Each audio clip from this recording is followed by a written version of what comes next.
시빌라 예언서와 2026년 한국 한 여성 예언자의 놀라운 해석. 2024년 가을 이탈리아 나폴리 근구에서 한 여성이 고대 예언서에 대한 새로운 해석을 발표했다. 마리아 테오도라 콘스탄티노스, 1978년생 그리스계 이탈리아인.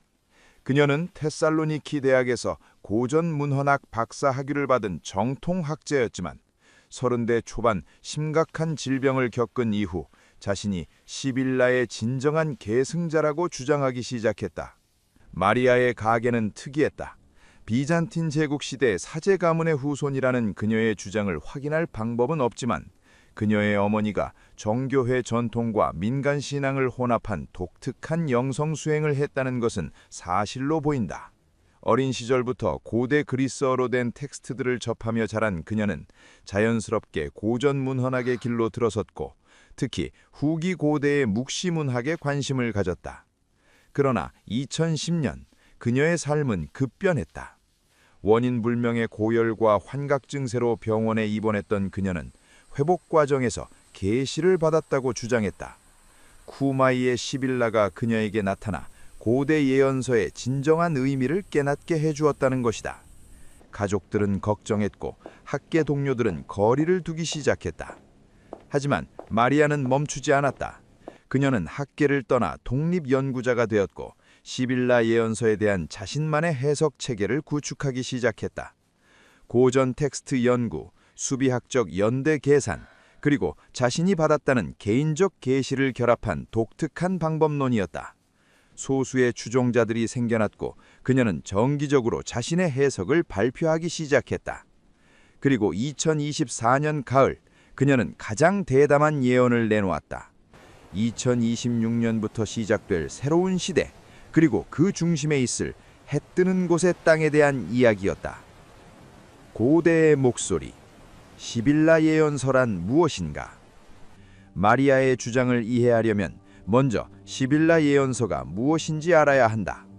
시빌라 예언서는 기원전 2세기부터 기원 후 7세기 사이에 작성된 것으로 추정되는 고대 예언 문헌들의 모음이다. 원래 그리스 로마 세계에서 신들의 영감을 받은 여성 예언자들, 즉 시빌라들이 남긴 예언이라고 알려졌지만 실제로는 유대교와 초기 기독교 공동체에서 작성된 것으로 학자들은 보고 있다. 현존하는 시빌라 예언서는 총 12에서 14권으로 이루어져 있으며 그중 제3권이 가장 오래된 것으로 알려져 있다. 제3권은 기원전 2세기 중반, 아마도 이집트 알렉산드리아의 유대인 공동체에서 작성된 것으로 추정된다. 내용은 바벨탑 이야기, 세계 역사에 대한 회고, 여러 민족에 대한 예언, 그리고 종말론적 메시지들로 가득 차 있다. 중요한 것은 이 예언서들이 매우 모호하고 상징적인 언어로 쓰였다는 점이다. 동쪽, 해 뜨는 곳, 섬들, 왕 같은 표현들은 다양하게 해석될 수 있다. 역사적으로 많은 이들이 자신의 시대와 상황에 맞춰 이 예언들을 재해석해왔다. 마리아 테오도라가 주목한 것도 바로 이 모호함이었다. 그녀는 기존 학자들이 이 예언들을 고대 지중해 세계의 맥락에서만 이해하려 했다고 비판한다. 하지만 그녀가 보기에 시빌라의 예언은 훨씬 더 먼 미래, 그것도 지중해가 아닌 다른 곳을 가리키고 있었다. 해 뜨는 곳에서 2026년 한국 미래 예언의 시작. 마리아가 가장 중요하게 여기는 구절은 시빌라 예언서 제3권 652행서 656행이다. 그리스어 원문을 영어로 번역하면 이렇다. 그때 해 뜨는 곳에서 신이 왕을 보내리니 그가 모든 땅을 전쟁의 재앙에서 해방시키리라. 어떤 이들은 죽이고 어떤 이들과는 신실한 맹세를 맺으리라. 그는 자신의 뜻으로 이 모든 것을 행하지 않고 전능하신 신의 선한 명령에 복종하리라. 수천 년 동안 학자들은 이 구절을 고대 근동의 왕, 아마도 프톨레마이오스 왕조의 누군가를 가리킨다고 해석해왔다. 해 뜨는 것은 단순히 동쪽, 즉 메소포타미아나 페르시아를 의미한다고 봤다. 하지만 마리아의 해석은 달랐다. 그녀는 이 구절이 훨씬 더 먼 미래와 훨씬 더 동쪽을 가리킨다고 주장했다. 그녀가 개발한 수비학적 연대 계산법에 따르면 이 예언이 실현될 시기는 2026년에서 2030년 사이였다. 2025년 봄, 마리아는 쿠마이 동굴에서 명상하던 중 결정적인 환시를 경험했다고 말한다. 반도 모양의 땅이 보였고 호랑이와 학의 이미지가 나타났다. 아침의 고요함 이후에 천둥이라는 메시지를 들었다고 한다. 그 순간 그녀는 깨달았다. 시빌라가 말한 해 뜨는 곳은 한반도, 즉 대한민국을 가리킨다고. 마리아의 2026년 한국 미래 예언은 여기서 시작됐다. 그녀는 시빌라 예언서의 여러 구절들을 한국과 연결지었다. 652행의 왕은 실제 군주가 아니라 영적 지적 영향력을 가진 인물을 의미한다고 해석했다. 이 인물은 2027년에서 2029년 사이에 한국에서 나타날 것이며 전쟁의 재앙에서 해방시키는 역할을 할 것이라고 했다. 그녀가 말하는 전쟁의 재앙은 물리적 전쟁만을 의미하지 않는다. 분단의 고통, 이념의 대립, 동아시아의 긴장 상태 같은 것들이다. 그리고 이 인물의 출현으로 한반도에 새로운 시대가 열릴 것이라고 마리아는 주장한다. 축복의 시대, 한국의 문화적 르네상스. 마리아가 인용하는 또 다른 핵심 구절은 시빌라 예언서 제3권 775에서 783행이다. 그때 신은 인간에게 큰 기쁨을 주리니 땅과 나무와 수많은 양떼들이 진정한 열매를 인간에게 제공하리라. 포도주, 달콤한 헌, 흰 우유, 그리고 인간에게 가장 좋은 것인 밀을. 이 구절은 전통적으로 종말 이후의 낙원이나 메시아 시대의 풍요를 묘사한 것으로 해석되어 왔다. 하지만 마리아는 이것을 문자 그대로의 농업적 풍요가 아니라 문화적 정신적 풍요로 읽은다. 그녀의 2026년 한국 미래 예언에서 이 부분은 특히 흥미롭다. 마리아는 한국이 2020년대 후반부터 전례 없는 문화적 르네상스를 경험할 것이라고 말한다. 이미 K-팝, K-드라마, K-영화를 통해 전 세계에 영향력을 미치고 있는 한국 문화가 한 단계 더 도약한다는 것이다. 하지만 마리아가 예견하는 것은 단순한 엔터테인먼트의 확산이 아니다. 그녀는 한국에서 고대의 지혜와 새로운 기술의 조화라는 독특한 철학적 운동이 일어날 것이라고 본다. 서구의 기술 문명과 동양의 정신적 전통이 만나는 지점, 그것이 바로 한국이라는 것이다. 두 문화 사이에서 태어난 자라는 표현을 마리아는 자주 사용한다. 이것은 개인을 지칭할 수도 있지만 한국이라는 나라 자체를 의미할 수도 있다. 급속한 산업화를 이루면서도 전통을 잃지 않았고 서구 문화를 받아들이면서도 정체성을 유지한 한국의 독특한 위치를 가리킨다는 해석이다. 마리아는 시빌라 예언서의 포도주, 헌, 우유, 밀을 각각 상징적으로 해석한다.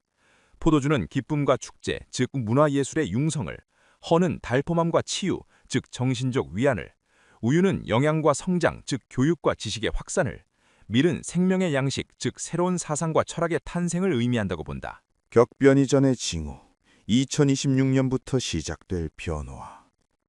하지만 마리아의 2026년 한국 미래 예언이 장밋빛 미래만을 그리는 것은 아니다. 시빌라 예언서 제3권 795에서 800행을 보면 전능하신 신의 분노의 원인을 주의하라. 모든 인간에게 재앙의 절정이 다가올 때 그들은 정복당하고 두려운 심판을 만나리라. 왕이 왕을 붙잡고 그의 땅을 빼앗으며 민족들이 민족들에게 파멸을 가져오고 군주들이 부족들을 약탈하리라. 마리아는 이 구절을 2026년부터 2027년 사이에 일어날 세계적 혼란을 예고하는 것으로 해석한다. 그녀가 말하는 왕은 현대의 정치 지도자들을, 민족은 국가들을 의미한다. 즉, 국제 정세에 극심한 불안정이 온다는 것이다. 마리아에 따르면 2026년 여름부터 첫 징후들이 나타나기 시작할 것이다. 경제체제의 동요, 기후위기의 가속화, 지정학적 긴장의 고조. 이런 혼란 속에서 사람들은 새로운 방향을 찾게 되고 그때 해 뜨는 곳에서 답이 나온다는 것이 그녀의 주장이다. 특히 한반도와 관련해서 마리아는 흥미로운 예언을 한다. 그녀는 2026년 말이나 2027년 초에 남북관계에서 예상치 못한 전환점이 올 것이라고 말한다. 이것이 즉각적인 통일을 의미하지는 않지만 수십 년간 고착되어 있던 상황에 균열이 생기기 시작할 것이라고 본다. 아침의 고요함 이후에 천둥이라는 그녀가 받았다는 메시지는 바로 이것을 가리킨다. 한국은 고요한 아침의 나라로 알려져 있지만 그 고요함 뒤에 천둥 같은 변화가 온다는 것이다. 하지만 이 천둥은 파괴가 아니라 각성을, 두려움이 아니라 희망을 가져온다고 마리아는 강조한다. 신비로운 인물, 새로운 현자의 출현. 마리아의 2026년 한국 미래 예언에서 가장 논쟁적인 부분은 특정 인물의 출현에 대한 이야기다. 시빌라 예언서 652행에 신이 보낼 왕을 그녀는 한국에서 나타날 한 명의 인물로 해석한다. 그녀가 묘사하는 이 인물의 특징은 이렇다. 첫째, 정치 권력을 추구하지 않는다. 이 사람은 대통령이나 총리 같은 직책에 오르지 않을 것이다. 둘째, 서구와 동양의 교육을 모두 받았다. 두 문화 사이에서 태어난 자라는 표현이 문자 그대로 적용되는 인물이다. 셋째, 기술과 전통을 결합하는 새로운 사상을 제시한다. 단순한 과거 회귀도 맹목적 미래 지향도 아닌 조화의 길을 보여준다. 마리아는 이 인물이 2027년에서 2029년 사이에 대중 앞의 모습을 드러낼 것이라고 예언한다. 처음에는 작은 움직임으로 시작하지만 빠르게 전 세계적 관심을 끌 것이라고 한다. 이 사람의 메시지는 특히 분열과 갈등으로 지친 세계에 새로운 관점을 제공할 것이며 한국을 넘어 동아시아, 나아가 전 세계에 영향을 미칠 것이라고 마리아는 주장한다. 흥미롭게도 마리아는 이 인물의 성별이나 구체적인 직업에 대해서는 언급하지 않는다. 시빌라가 보여준 것은 본질이지 외형이 아니다라는 것이 그녀의 설명이다. 중요한 것은 이 사람이 전하는 메시지와 그것이 가져올 변화라는 것이다. 상징과 해석. 한국 문어 속의 시빌라. 마리아는 자신의 환시에서 본 여러 상징들을 한국의 전통 문화와 연결짓는다. 호랑이와 학은 한국을 상징하는 대표적인 동물들이다. 호랑이는 용맹과 보호를, 학은 평화와 장수를 의미한다. 마리아는 이 두 동물이 함께 나타난 것이 한국의 이중적 성격을 보여준다고 해석한다. 강인함과 부드러움, 전통과 현대, 서구와 동양의 조화 같은 것들이다. 삼태극 역시 마리아가 자주 언급하는 상징이다. 그녀는 한국의 태극기를 처음 봤을 때 큰 충격을 받았다고 말한다. 시빌라 예언서에는 세 갈래로 나뉜 땅이라는 표현이 여러 번 등장하는데 그녀는 이것이 삼태극의 조화 사상과 연결된다고 본다.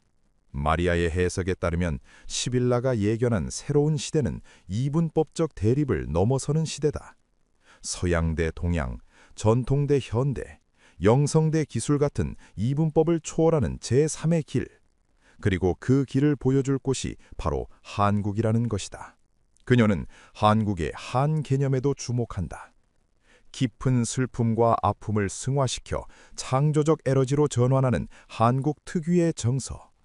마리아는 이것이 시빌라 예언서에 나오는 고난 이후의 영광 주제와 정확히 일치한다고 본다.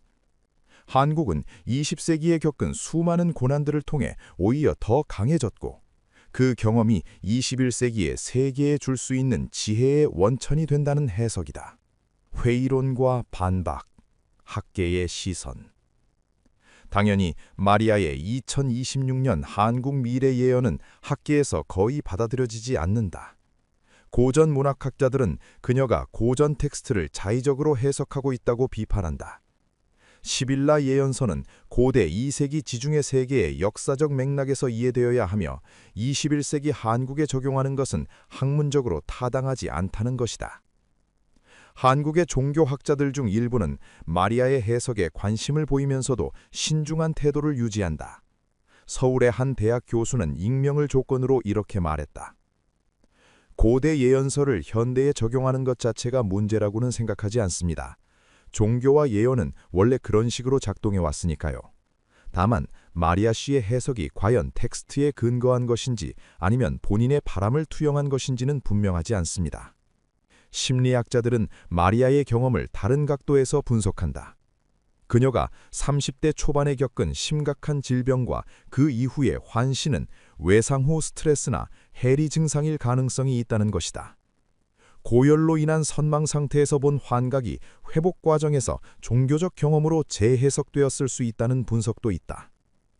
비평가들이 지적하는 가장 큰 문제는 마리아 예언의 모호함이다. 해 뜨는 곳, 왕, 전쟁의 재앙 같은 표현들은 너무나 포괄적이어서 어떤 상황에도 적용할 수 있다. 2026년에서 2030년이라는 시기도 충분히 넓어서 그 사이에 일어나는 어떤 사건이든 예언의 실현으로 주장할 수 있다.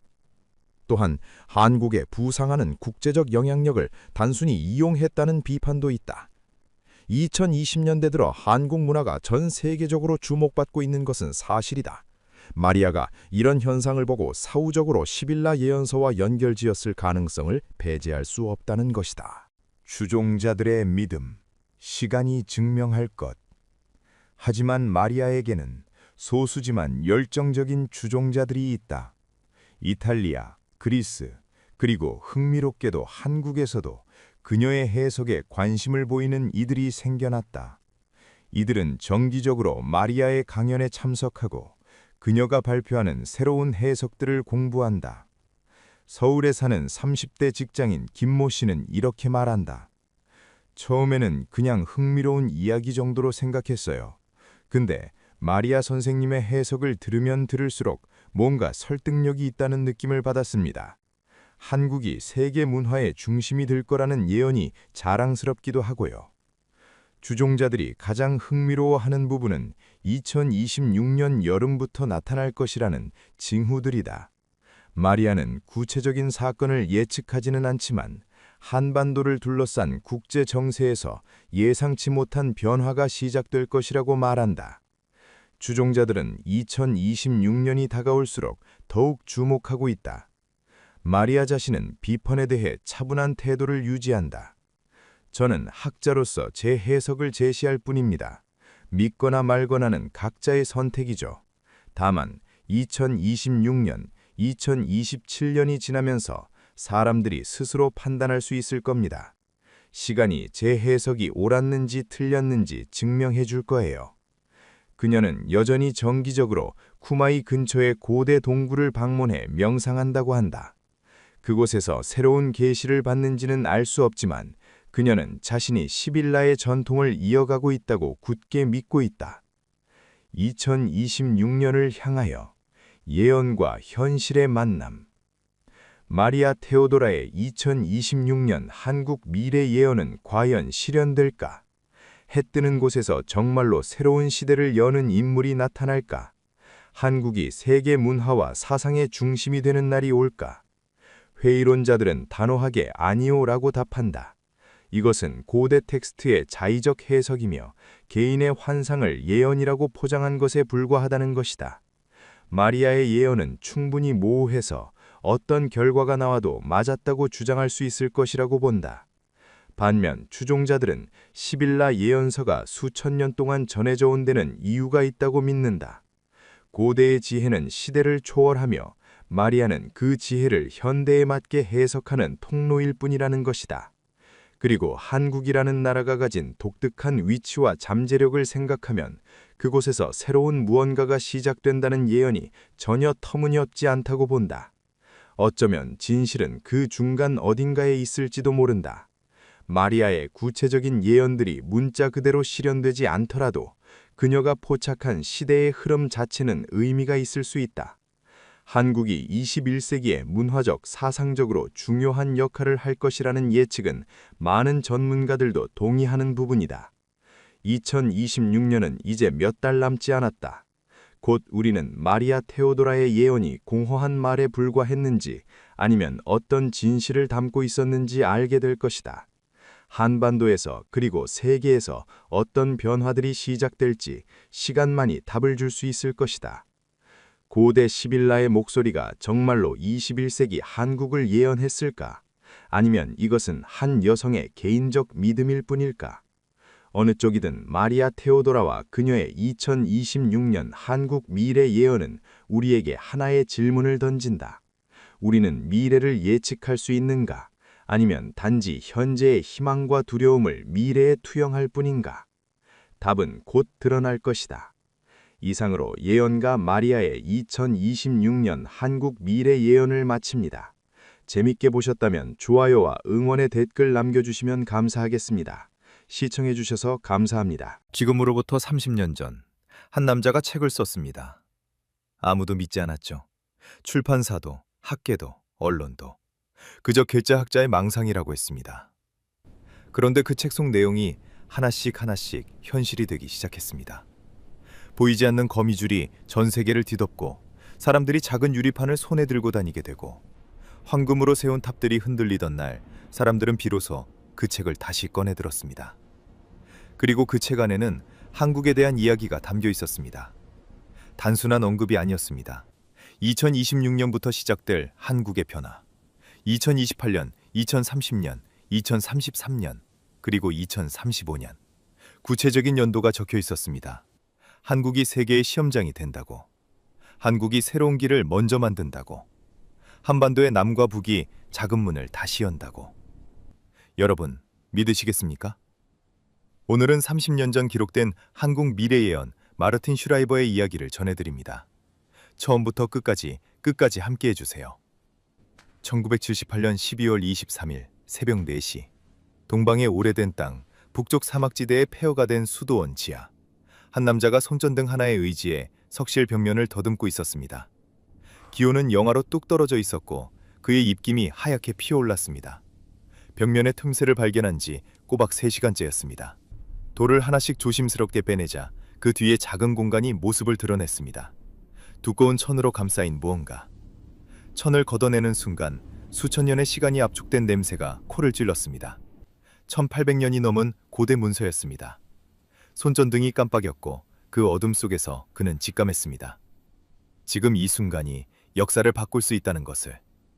그 남자의 이름은 마르틴 슈라이버. 1943년 중앙에 나뉘었던 나라 동쪽 도시 라이프치히에서 태어난 고대 문헌학자였습니다.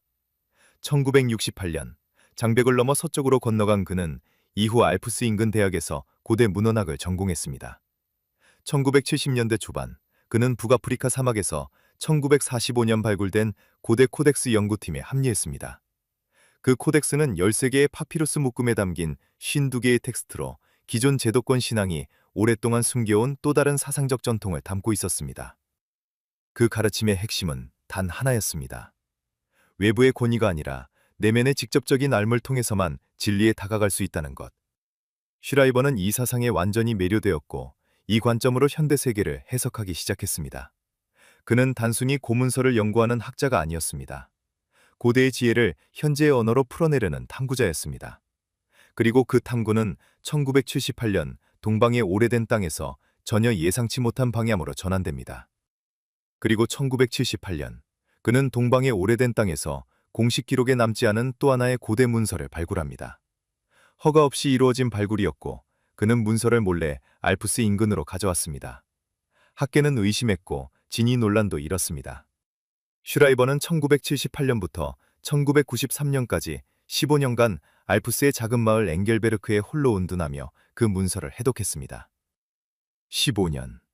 그 긴 세월 동안 그는 세상과 단절된 채 오직 그 문서 하나만을 바라보았습니다. 1993년, 그는 마침내 세상에 돌아왔습니다. 충만의 목소리들이라는 제목의 책과 함께. 충만, 즉 물질 세계 너머에 존재하는 완전한 영역. 그의 책은 고대 코덱스에 담긴 이른바 시간 영상을 해석한 결과물이었습니다. 전통적인 예언서와는 달랐습니다. 이 코덱스는 날짜나 사건을 직접 기술하지 않았습니다. 상징과 이미지로 시간의 흐름을 표현했습니다. 슈라이버는 15년 동안 그 상징들을 하나씩 해독하며 그것이 가리키는 방향을 찾아냈습니다. 그 과정이 얼마나 고독했을지, 얼마나 의심스러웠을지. 하지만 그는 멈추지 않았습니다. 1993년 출간 당시 학계는 냉담했습니다. 하지만 그의 책 안에는 당시로서는 상상하기 어려운 미래가 담겨 있었습니다. 보이지 않는 거미줄이 온 세상을 덮는다는 표현은 인터넷을 가리키는 것처럼 보였고, 사람들이 작은 유리판을 손에 들고 다닌다는 구절은 스마트폰을 떠올리게 했습니다. 황금으로 세운 탑들이 흔들린다는 대목은 2008년 세계 금융재편 이후 다시 주목받았습니다. 그리고 지금 이 모든 것이 현실이 된 시점에서 사람들은 그가 한국에 대해 기록한 내용을 주목하고 있습니다. 2000년대 들어 그의 기록들이 하나씩 현실이 되자 사람들은 그의 책을 다시 꺼내들기 시작했습니다. 그렇다면 그가 2026년 이후 한국에 대해 기록한 내용은 무엇이었을까요? 코덱스의 번역 내용입니다. 세계를 떠받치는 기둥들이 있다. 사람들은 그것을 보지 못한다. 너무 익숙해서, 너무 거대해서. 2027년 가을, 첫 번째 균열음이 들린다. 작다. 대부분은 무시한다. 2028년 봄, 소리가 커진다. 이제 사람들이 고개를 든다. 무언가 달라졌다는 것을 느낀다. 슈라이버는 이것을 세계 금융 시스템의 근본적 재편으로 해석했습니다. 2008년의 충격과는 다른 보다 구조적인 전환이라고 봤습니다. 무너짐이 아니라 변형이다. 번데기가 나비가 되려면 먼저 내부가 재구성되어야 한다. 고통스럽지만 필요한 과정이다. 이 사상의 뿌리는 오래된 가르침과 맞닿아 있습니다. 해체는 새로운 창조의 전제 조건이라는 것. 낡은 구조가 흔들려야 새로운 질서가 자리를 잡을 수 있다는 것. 슈라이버는 이 과정이 두렵게 느껴지겠지만 방향이 옳다면 두려워할 필요가 없다고 봤습니다. 코덱스는 이어집니다. 혼란 속에서 새로운 것이 싹튼다. 중앙의 권위 없이도 사람들끼리 가치를 교환하는 방법. 작은 공동체에서 시작해 경계를 넘어간다. 1993년에는 암호화폐나 탈중앙화 금융 같은 개념이 존재하지 않았습니다. 하지만 이 표현은 놀랍도록 그것을 닮아 있습니다. 같은 시기 또 다른 변화도 예고됩니다. 2028년 가을, 물이 새로운 황금이 된다. 메마른 땅에 사람들이 우물을 놓고 다툰다. 하지만 물은 나눌 수 없다. 독점할 수 없다. 결국 그들은 깨닫는다. 함께 관리해야 한다는 것에. 슈라이버는 이것을 건조한 지대를 흐르는 오래된 강유역의 긴장으로 해석했습니다. 갈등이 절정에 달했다가 새로운 형태의 국제협력으로 전환된다는 것이었죠. 인간은 절박해야 협력한다. 코덱스의 표현입니다. 기계가 인간을 닮아간다. 말하고, 그리고 쓰고, 작곡한다.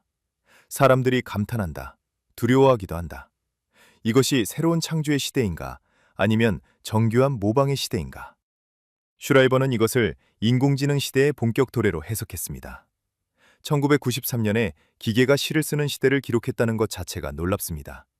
당시만 해도 컴퓨터는 계산 도구에 불과했고 기계가 창작을 한다는 것은 공상과학의 영역이었습니다. 그러나 그는 그 시대가 온다고 적었습니다. 그러나 그는 이것을 어둡게만 보지 않았습니다. 이 시대는 거울이다. 기계가 인간을 흉내내면서 역설적으로 인간은 자신의 본질을 다시 묻게 된다.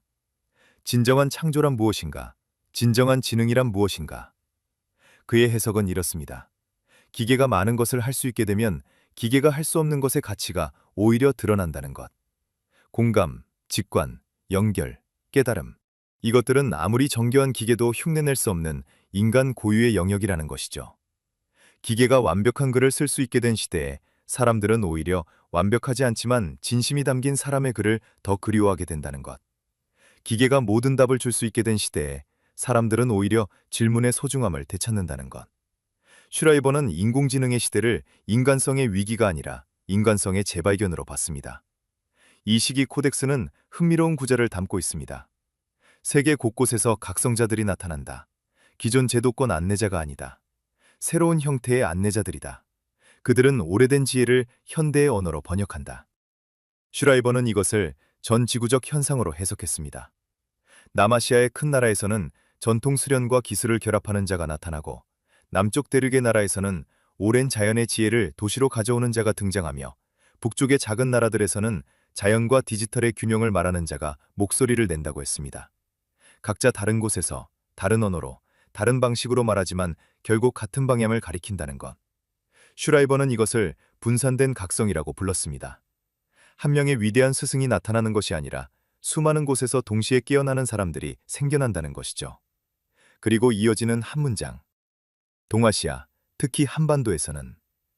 여기서 처음으로 한국이 구체적으로 등장합니다. 코덱스의 기록입니다. 해 뜨는 땅의 반도, 오래 나뉘어 있던 곳. 그곳 사람들이 독특한 실험을 시작한다. 가장 빠른 기술과 가장 오래된 수련을 결합한다. 경쟁과 조화를 함께 추구한다. 개인과 공동체를 동시에 존중한다. 슈라이버는 2030년대 초반 한국이 제3의 길을 실험한다고 해석했습니다. 서쪽의 개인주의도 동쪽의 집단주의도 아닌 새로운 균형. 오래된 지혜체계의 핵심 가르침 중 하나는 대립의 초월입니다. 빛과 어둠, 내면과 외부가 대립이 아니라 통합되어야 한다는 것. 슈라이버는 한국이 바로 이 통합을 사회적 차원에서 실험하는 장이 될 것이라고 봤습니다. 왜 하필 한국이었을까요? 그는 이렇게 설명했습니다. 한반도는 이미 그 실험을 살아왔다. 빠른 것과 느린 것이, 오래된 것과 새로운 것이, 연결된 것과 단절된 것이 그 좁은 땅 위에 함께 존재한다. 그것이 고통이었지만 동시에 그들의 가장 큰 자산이다. 2030년, 반도에서 새로운 형태의 배움터가 만들어진다. 벽 없는 학교, 화면으로 연결되지만 진정한 만남도 중시한다. 지식은 연결망으로, 지혜는 직접 만남으로. 슈라이버는 한국이 온라인과 오프라인을 통합한 교육 모델의 새로운 기준을 만든다고 예견했습니다. 그들은 기술을 거부하지 않는다. 하지만 기술에 종속되지도 않는다. 이것이 핵심이다. 이 균형을 찾는 것. 슈라이버는 한국이 그 답을 가장 먼저 찾아낸 나라라고 봤습니다. 전 세계가 기술과 인간성 사이에서 방황할 때 한국이 그 두 가지를 동시에 붙잡는 방법을 보여준다는 것이었죠. 한국 미래예언에서 이 대목이 특히 주목받는 이유가 있습니다. 2026년 현재 한국에서 실제로 일어나고 있는 변화들이 이 기록과 겹치기 때문입니다. 2024년부터 한국 2030세대 사이에서 명상과 마음챙김에 대한 관심이 폭발적으로 증가했습니다. 전통 사찰 체험은 몇 달씩 예약이 밀리고 마음챙김 앱 사용자는 전년 대비 300% 이상 증가했습니다. 젊은이들이 스스로 만드는 내면 성장 모임도 급증하고 있죠. 코덱스는 문화 권력의 이동을 예견합니다. 500년간 서쪽이 세계에 자신의 이야기를 들려주었다. 이제 동쪽이 말할 차례다. 슈라이버는 이것을 문화적 힘의 전환으로 해석했습니다. 동쪽의 노래와 이야기가 70개의 언어로 번역된다. 2031년 세계의 젊은이들이 같은 이야기를 보고 함께 울고 웃는다. 그 안에 삶의 방식이 담겨 있다. 관계를 중시하고 가족을 아끼고 감정을 솔직하게 표현하는 문화. 내면의 직접적인 삶은 지식이 아니라 체험입니다. 슈라이버는 한국에서 시작된 문화의 물결이 바로 이 체험적 전달의 현대적 형태라고 봤습니다. 그들은 설교하지 않는다. 이야기를 보여준다. 보는 이들이 자연스럽게 감화된다. 좋은 바이러스처럼. 그는 특히 이 문화의 힘이 단순한 오락이 아니라고 강조했습니다. 이야기 안에 삶의 철학이 녹아있고 그 철학이 언어와 국경을 넘어 전달된다는 것이었죠. 보는 사람이 의식하지 못하는 사이에 한국적 사고방식과 관계의 방식이 스며들어간다는 것. 슈라이버는 이것을 침묵의 혁명이라고 불렀습니다. 그러나 이것은 한국만의 현상이 아닙니다. 아프리카의 음악이 세계로 퍼진다. 남쪽 대륙의 삶의 철학이 주목받는다. 서쪽 아시아의 고대 지혜가 재발견된다. 2030년대는 다원적 시대다. 하나의 중심이 아니라 여러 중심이 동시에 공존한다. 그 중에서도 한국은 그 흐름의 앞에 서 있는 나라로 기록됩니다. 이 한국 미래 예언은 이미 부분적으로 현실이 되고 있습니다. 2020년대 들어 한국 드라마와 음악은 문자 그대로 수십 개 언어로 번역되어 전 세계로 퍼져나갔습니다. 슈라이버는 30년 전에 이것을 이미 기록해두었습니다. 코덱스는 이 시기에 세계 곳곳의 화해 움직임을 기록합니다. 지중해의 섬이 움직인다. 오래 나뉘어 있던 섬의 남북이 대화를 시작한다. 완전한 통합은 아니지만 물꼬가 트인다. 슈라이버는 2030년대 중반 오랫동안 대립하던 지역들 사이에 화해의 물결이 일어난다고 봤습니다.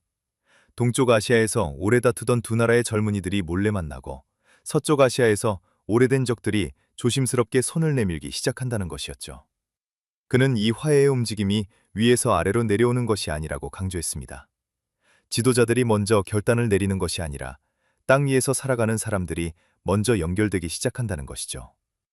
평화는 협상 테이블에서 태어나지 않는다. 사람들의 일상적인 만남에서 태어난다. 그리고 한국 미래예언의 가장 결정적인 대목이 등장합니다.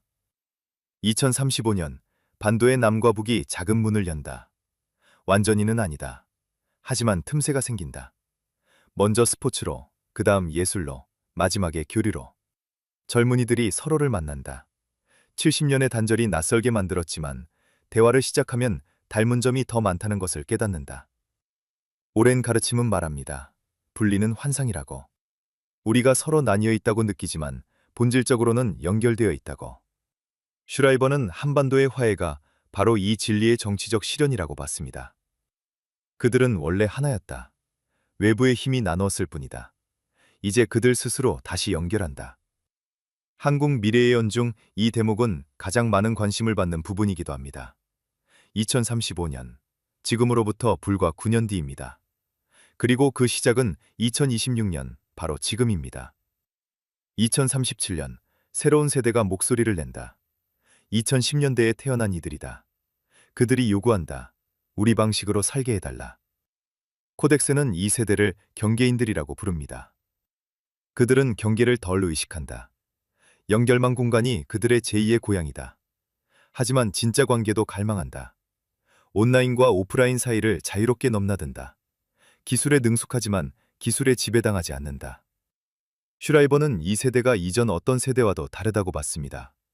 그들은 태어날 때부터 연결망 공간이 있었고 처음부터 디지털과 현실 사이를 오갔습니다. 그렇기 때문에 오히려 그 둘을 구분하지 않습니다. 그리고 그 자유로움이 새로운 가능성을 만든다고 봤습니다. 한국의 경우 이 세대는 특히 주목받습니다. 동쪽의 반도에서 경계인 세대는 앞선 세대가 쌓아놓은 기술 위에 서서 자신들만의 문화를 만들어간다. 빠르고 효율적인 것만을 추구하지 않는다. 느리고 깊은 것에 가치도 한다. 2038년 세계적 변화의 조짐이 보입니다.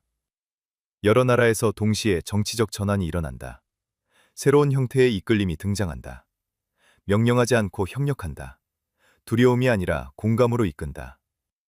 슈라이버는 이것을 내면의 권위 회복이라는 개념과 연결합니다. 외부의 명령을 따르는 것이 아니라 내면의 목소리를 따르는 시대. 새로운 시대의 안내자는 명령하지 않는다. 영감을 준다. 2040년의 기록은 희망적입니다. 새로운 균형이 만들어진다. 완벽하지 않다. 여전히 어려움은 많다. 하지만 방향은 분명하다. 인류가 해체가 아니라 조화를 선택하기 시작한다. 경쟁이 아니라 협력을, 단절이 아니라 연결을. 슈라이버는 2019년 10월 76세의 나이로 세상을 떠났습니다. 세상을 떠나기 석 달 전 그는 알프스 인근 요양원에서 마지막 인터뷰에 응했습니다. 여전히 또렷한 눈빛이었다고 합니다. 그는 노트를 손에 들고 있었고 그 노트에는 숫자들이 빽빽하게 적혀 있었다고 전해집니다. 그리고 그 숫자들 사이에 반복적으로 등장하는 단어가 있었다고 합니다. 한반도, 그리고 한국. 2020년대가 중요한 시기입니다. 특히 2026년부터 2030년까지. 인류가 선택의 기로에 서는 때입니다. 어떤 방향을 선택하느냐에 따라 다음 100년이 달라집니다. 인터뷰어가 물었습니다. 가장 걱정되는 것이 무엇이냐고. 슈라이버는 잠시 생각하다가 이렇게 답했습니다. 사람들이 두려움에 의해 선택을 내리는 것입니다. 두려움은 언제나 잘못된 길로 이끕니다. 희망이, 연결이, 공감이 선택의 기준이 되어야 합니다. 한국 미래예언에 대해 묻자 그는 이렇게 답했습니다. 한반도는 시험장입니다. 가장 빠른 기술과 가장 깊은 전통이 공존하는 곳. 가장 치열한 경쟁과 가장 끈끈한 공동체가 함께 있는 곳. 그들이 균형을 찾으면 세계가 그 길을 따를 것입니다. 젊은 안내자에 대해서는 이렇게 말했습니다. 그는 이미 어딘가에 있을 겁니다. 1990년대 초반에 태어난 누군가. 아마 자신의 역할을 아직 모를 수도 있습니다. 하지만 2028년경 그의 목소리가 분명해질 것입니다. 한국에서 그리고 여러 곳에서 여러 안내자들이 나타날 것입니다. 2026년 2월 현재 슈라이버의 한국 미래예언과 겹치는 변화들이 실제로 감지되고 있습니다. 세계적으로 젊은 세대의 가치관이 바뀌고 있습니다.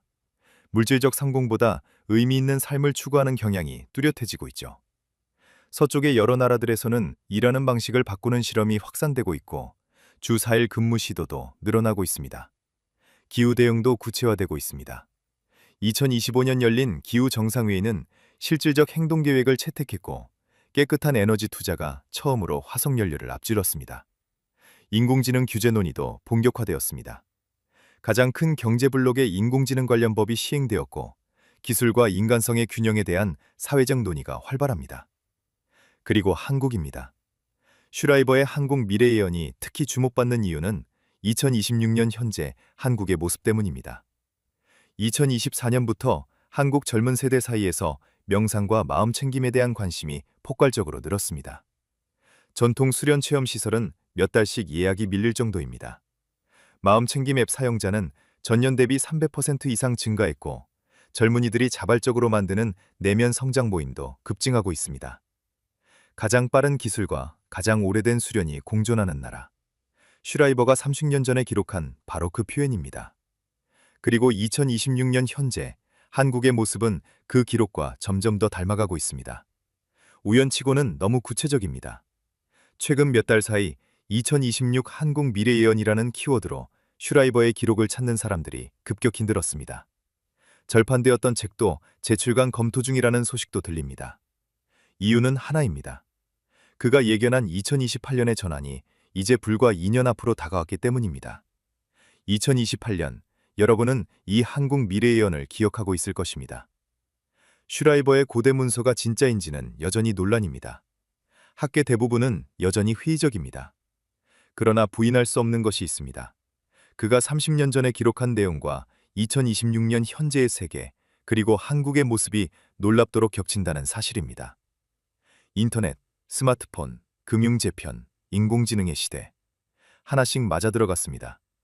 그리고 이제 그의 한국 미래 예언이 시작되는 시점에 우리가 서 있습니다. 우연일까요? 아니면 진짜 통찰이었을까요? 오랜 가르침은 분명합니다. 외부의 권위나 기록에 의존하지 말라는 것입니다. 진정한 삶은 내면에서 나옵니다. 슈라이버 자신도 이것을 강조했습니다. 내 기록을 맹목적으로 믿지 마세요. 여러분 자신의 내면의 목소리를 들으세요. 코덱스는 하나의 지도일 뿐 길 자체가 아닙니다. 2026년 현재, 우리는 그가 말한 전환의 시기 입구에 서 있습니다. 2년 후면 그의 2028년 한국 미래 예언이 맞는지 알게 될 것입니다. 한국에서 정말로 새로운 움직임이 시작될까요? 젊은 안내자가 나타날까요? 한반도의 연결이 실현될까요? 그리고 가장 중요한 질문, 변화를 바라만 볼 것인가? 아니면 그 변화를 만드는 사람이 될 것인가? 슈라이버는 이렇게 말했습니다. 예언은 정해진 미래가 아니다. 가능성에 대한 지도다. 그 지도를 어떻게 쓸지는 지도를 든 사람의 선택이다. 변화는 언제나 깨어있는 사람들에 의해 만들어집니다. 그리고 지금 이 영상을 보고 있는 여러분이 바로 그 깨어있는 사람들 중 한 명일지 모릅니다. 오늘 영상이 도움이 되셨다면 좋아요와 구독, 그리고 여러분의 생각을 댓글로 남겨주세요. 2026 한국 미래 예언, 슈라이버의 기록을 함께 살펴봐 주셔서 감사합니다.